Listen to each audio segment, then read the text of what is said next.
Okay, video blog check everybody. Azrael here, and we are back again for another tech vlog, and we are going to unbox a new gadget from Anker. So this is the Soundcore Liberty 4. Soundcore is a parang ano siya, earbuds technology created by Anker. So we got this for a month already, and unbox na natin to ngayon para at least ma-share ko na sa inyo yung aking na-discover about this awesome wireless earbuds na may active noise cancelling, and also you can monitor your heartbeat. Ito yung kakaiba dito sa Soundcore Liberty 4, which is available na sa market. No? So, ito siya. Before I unbox this, let me discuss to you the tech specs of the Soundcore Liberty 4 from Anker Philippines. Okay, let's do this.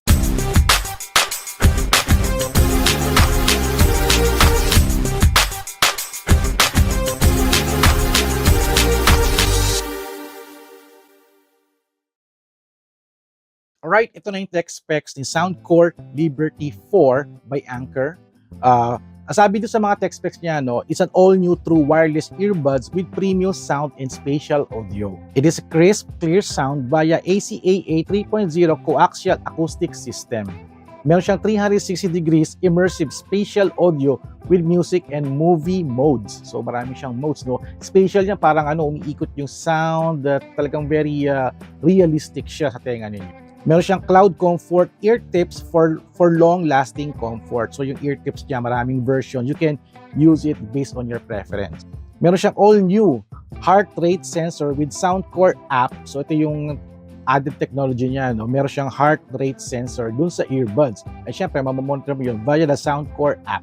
Meron siyang Hear ID, personalized active noise cancelling, and also 9 to 28 hours of playtime for all-day listening. Ito yung mga features na minention na nag-research ko doon sa website nila. So sabi dito, no, nakita ko yung sa kanilang features and tech specs.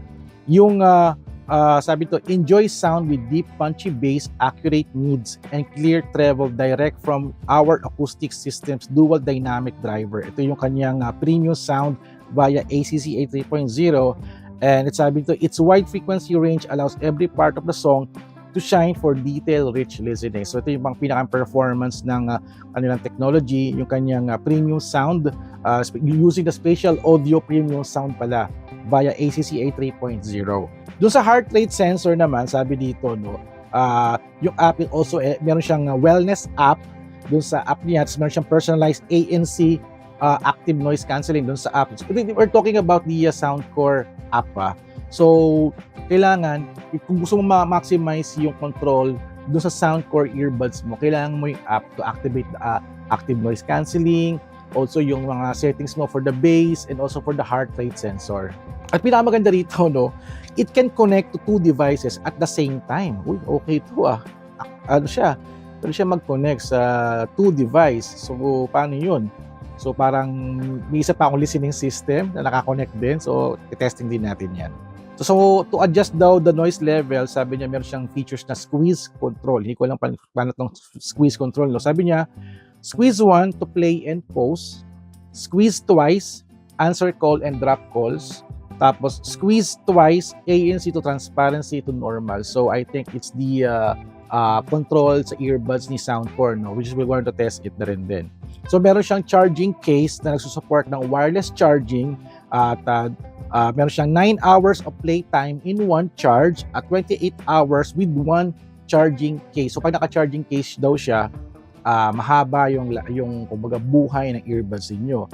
So sabi niya meron siyang 7 hours of playtime in one charge with noise cancelling mode at 24 hours pagka meron siyang charging case. At also meron siya 7 hours of playtime in one charge in transparency mode. Yung sa sounds yun 5 hours call time in one charge at 15 hours with charging case. So kailangan talaga yung charging case para tumagal yung buhay ng inyong earbuds. At for the charging naman, 1 hour to full charge the earbuds at 2 hours to charge the charging case. Itong feature ni Soundcore Liberty 4. For the SRP price is 9,995.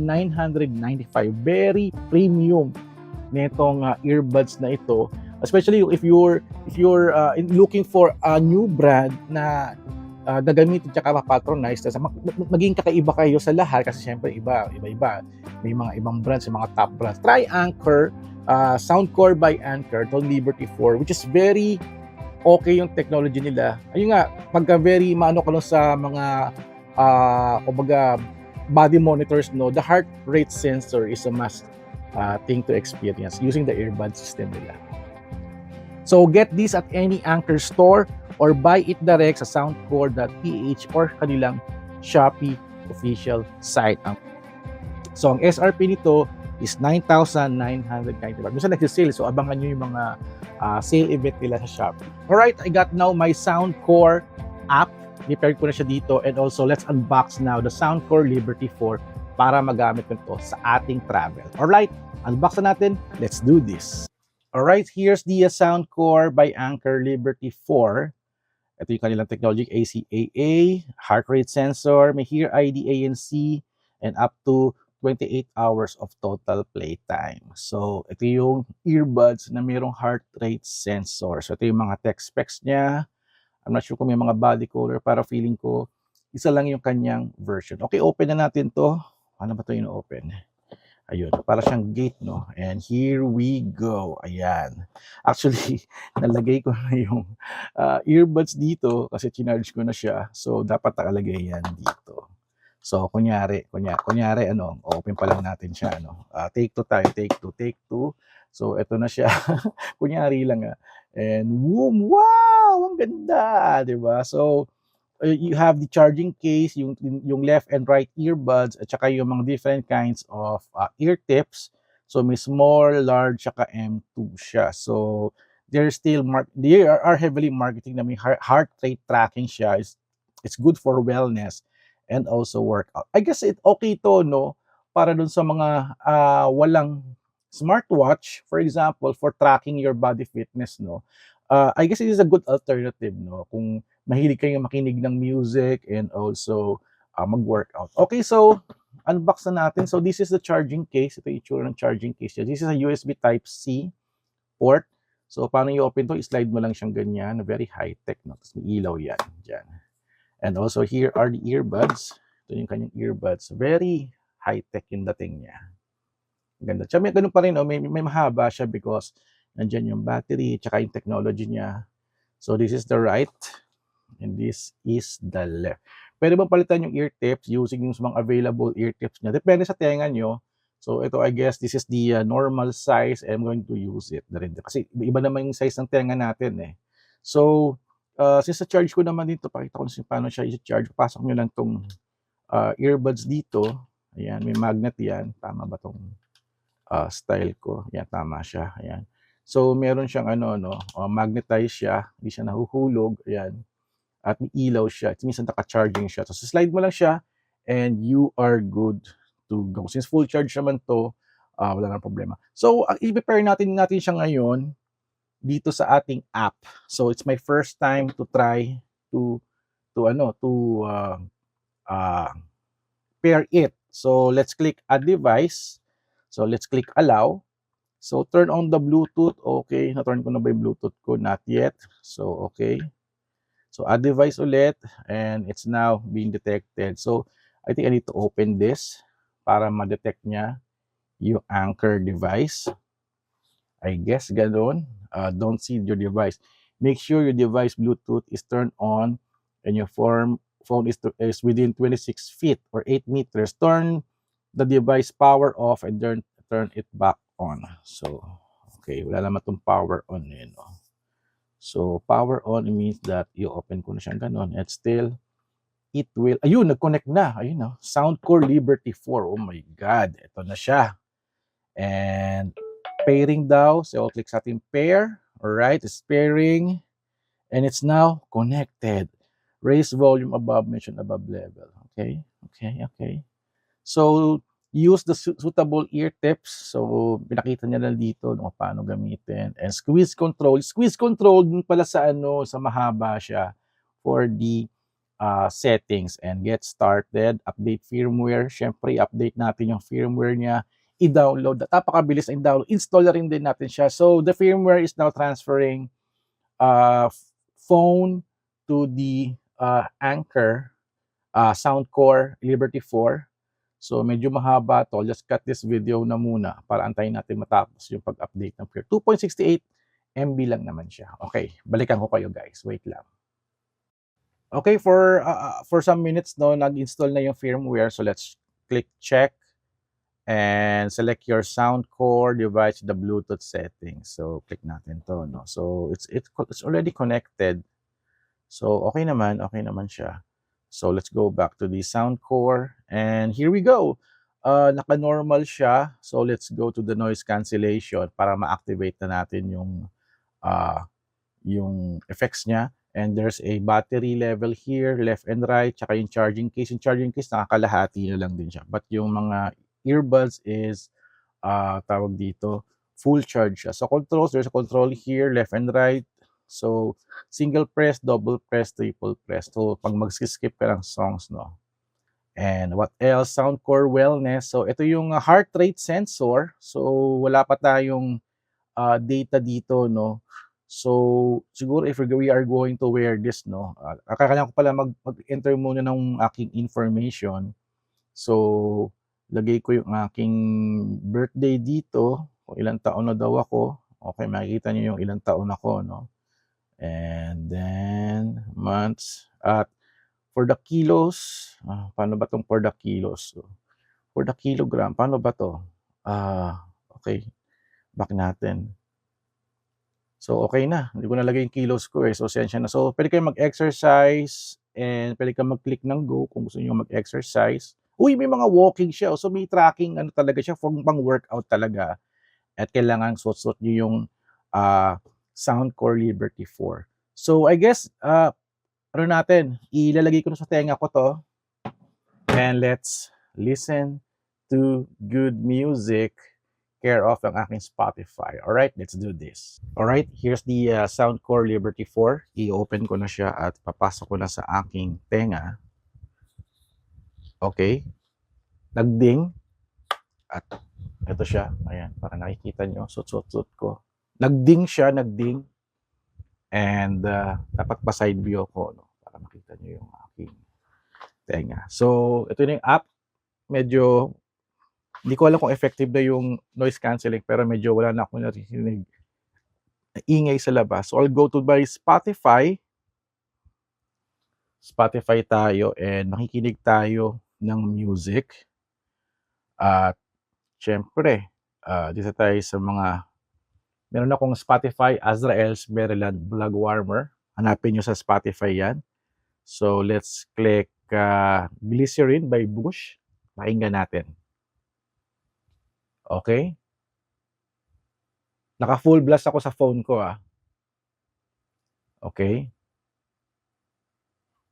Wow! Wow! Iba yung tunog niya. Compare doon sa earbuds na ginagamit ko, medyo sharp siya na matalas. Ibang-iba yung sound niya doon sa ginagamit kong luma kong earbud, which is a Realme Buds 5. Iba, may ANC yun eh. Ito may ANC. At yung boses ko, di ko marinig eh. Let's go back to the Soundcore app. Click ko yung normal. Normal. Parang wala nangyari Transparency. Okay, ba't ganon?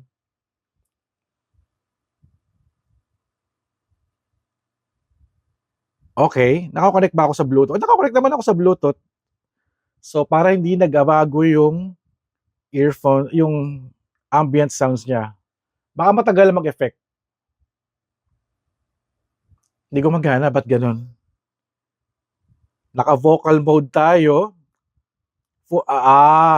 Eto. Transparency mode.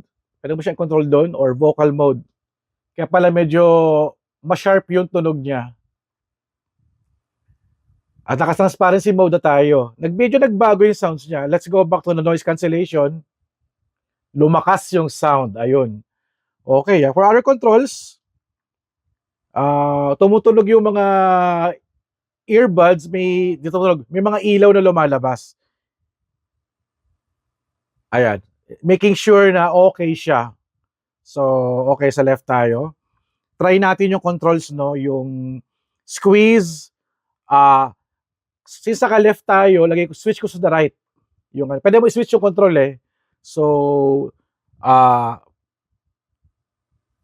ayun, namatay. Single press. Play natin ulit. Nag-play na. For the ambient sound, double press. Ay, namatay. Paano yun? Double press.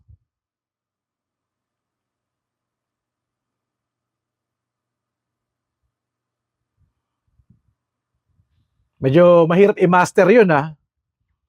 For the triple press, previews naman. Kumbaga, magre-rewind siya sa isang kanta. Gumana.